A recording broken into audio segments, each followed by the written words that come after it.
Today, I'm going to talk about the fundamental move of card magic, how to force a playing card. Take a look at 2 card forces that will blow your audience's mind. These are the forces I always use. Both could start by right after the spectator shuffle the deck, which means we don't have to cut or shuffle. Don't need to rearrange the position of those cards. They are so strong and so deceptive.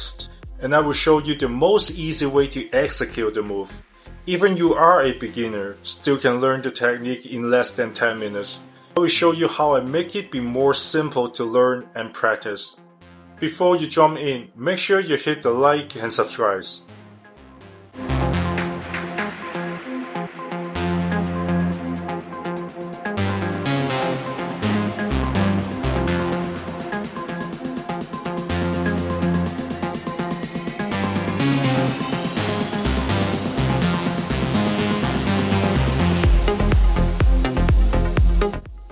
For those people who don't know what is card force, these are the ability to force your spectator to pick the card you want them to choose.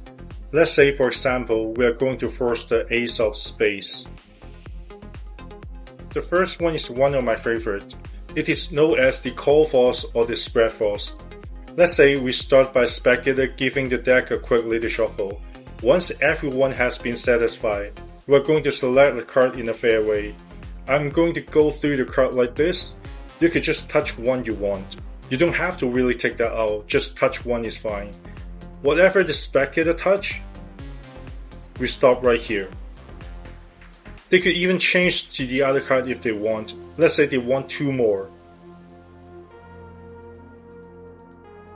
Just right here.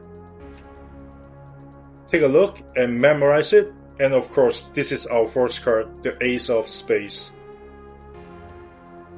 The Cull force depends on the call. When I first learned it, I need to find a way to pick the top card and then control it to the 4th position.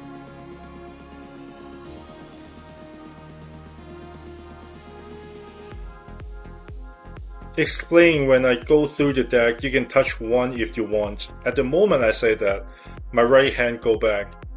And the left hand middle and ring finger push the 4th card a little bit.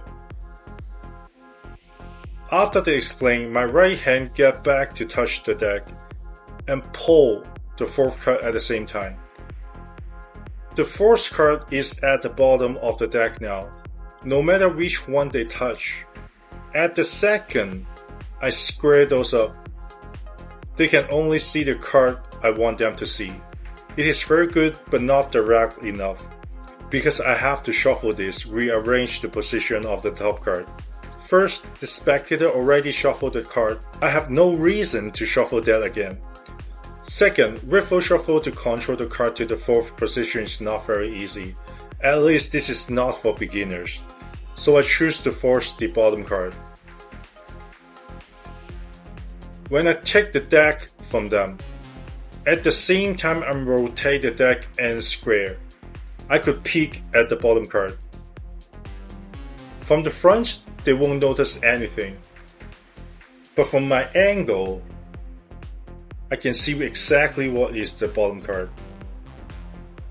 So I memorize the bottom card, spread the deck, and pull the bottom card by my right hand.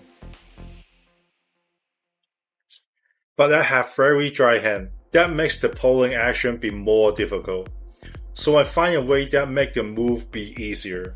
Even beginners could do that without any difficulty. We start with the same thing, spread about 5 to 6 cards, go back and explain to the spectator they only have to touch one. At the same time, my right hand finger touching the side of the deck. When my left hand push the bottom card, it used for blocking the deck from moving. If I push the bottom card without support, I'm only pushing a bunch of cards together. But if my right hand supporting and blocking the side of the deck, the bottom one is going to push out about 1/3. At the moment I explain to the spectator, my left hand keep pushing to make it go halfway, which is covered by the top card. And then my right hand grab those cards, squeeze a little bit. Because the surface of playing cards are kind of slippery, the squeezing action could push those cards to the left, but keeping the bottom card in my right hand. And the rest is exactly same as the normal Cull force. The way how I execute it, it could make it be more direct. No need to rearrange the deck and don't have to peek at the top or the fourth card by some sneaky action. The whole process feels more open. Using this force, you can let the spectator change their mind. They can touch the other card if they want, which is not able to do if we are using the classic force or the dribble force. I highly recommend you guys use it if you need to force a card. The other force I use the most is this. We start by the spectator shuffling, and then take the deck back from them, say to them, in a moment I want you to give the deck a cut. Maybe cut near the top, near the center, or near the bottom. Cut wherever you want to, but keep in mind, if you cut more, it ends here.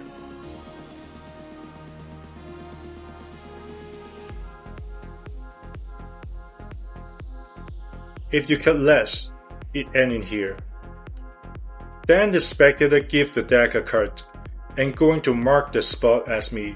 The spectator cut the deck by themselves, totally free will. Let's say they cut in here, but know exactly where they're going to cut to, the ace of spades.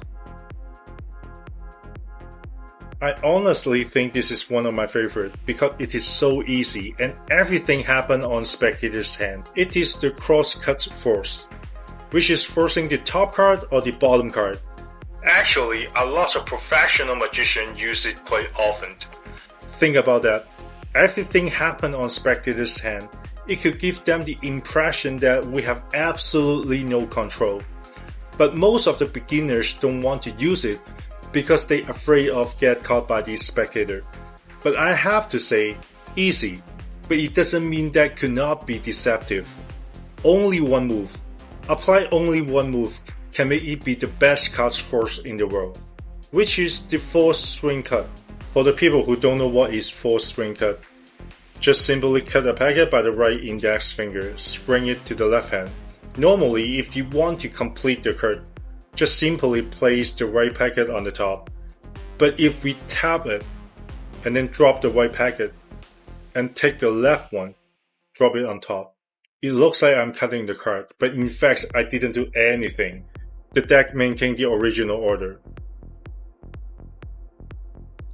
A Chinese magician, Albert Cho, applied the force swing cut to the CROSSCUT force, showing a different result to convince the spectator. Different person to cut the deck will create a different result. Stop right there. Showing that the result first, and then let the spectator to cut the deck by themselves. That will show a complete different one. And one of my friends asked some subtleties. If we want to do the demonstration, we could put more details. Force cut twice. We show if cut the card by different thickness, even with the same person would cut to the different results. So the first one I cut a little bit thicker. And then show that to the spectator. Let them to see that. And then cut a small packet. Do that again. And then telling them by cutting the less card, you will have a different result. In this way, even the spectator come to you later and say you are giving them the original bottom card, you still can answer that, I cut the card as well, and you saw that could create different results. Because they actually see that happen, so they will never figure it out. From start to end, spectator shuffle the deck, we take the deck for demonstration, peek at the bottom card. In that situation, usually I will force the bottom one, because I don't have to reshuffle the deck. I just peek the bottom and then force swing cut twice. Because I have been showing the spectator already, so they will know exactly where they need to put down the packet when they cut the card. They would do exactly same as me. And also I don't have to worry about the time delay or time misdirection because they already saw what happened. In fact, I recommend you let the spectator take a look of the card instantly. After they cut it, you just tell them to look at the card right after they cut it. Everything of the process happens so fast and look extremely normal. They don't have enough time to build up suspects. This is the way how I use it. So you have it. 2 incredible card forces to take your magic to the next level. Just remember to keep on practicing your skills, and if you enjoyed this video, make sure you hit the like and subscribe, and share it with other magicians. Let me know down in the comments which force you want to learn. Thank you. See you on the next video.